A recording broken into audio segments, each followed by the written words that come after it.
As you can see here, this is where a water pipeline burst open, leaving residents in this apartment complex without any water for 24 hours.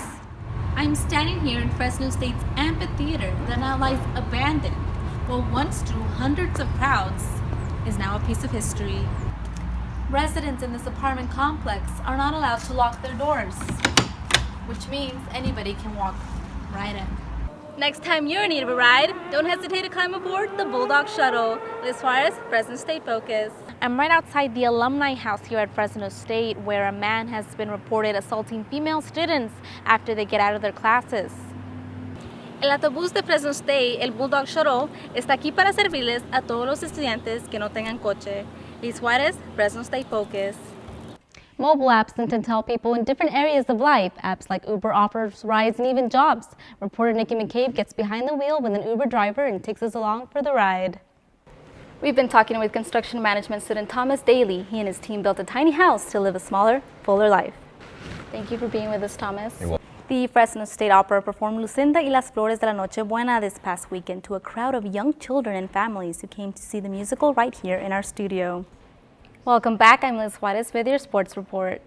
It is still hard to believe that after a 67-year career, we will never again hear Vin Scully's voice calling a Dodger game.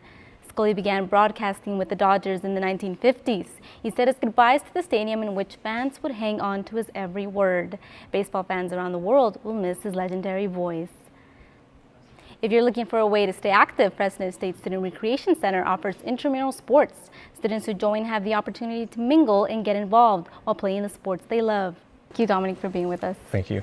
We've been talking with intramural program coordinator Dominic Williams. Best of luck to all the students now participating in these competitive games. May the odds be ever in your favor, dogs. That's 56. Robert Paris had been in the Navy Reserves for about 2 years as he waited to be shipped out to take part in the Korean War. So I was held off, and then they postponed it, and the war was winding down. So they said, we're sending you to a hospital. Where do you want to go? So I went to Pensacola, Florida. Barbara was also stationed in Pensacola, Florida, awaiting to ship out to Korea. They thought I'd be a good candidate for the hospital corps, and I had to go to school there for 20 weeks. And when I got out, I was transferred to Pensacola Naval Hospital, which was my duty station. Barbara and Robert never made it to Korea, but they did meet each other while working night shifts in the hospital. We had our own private beach at the hospital, so we went down to the beach and spent the day. So that night when we all lined up, the only two people with a sunburn were Barbara and I. So that's how we got started. Barbara and Robert fell in love and decided to get married soon after they learned they would be separated. Barbara was close to being shipped out to Europe and Robert to Great Lakes for training. I missed the Navy in some respects, but it was just not set up that we could spend any more time in it. So we did that, and then this honor program came along to go to Washington.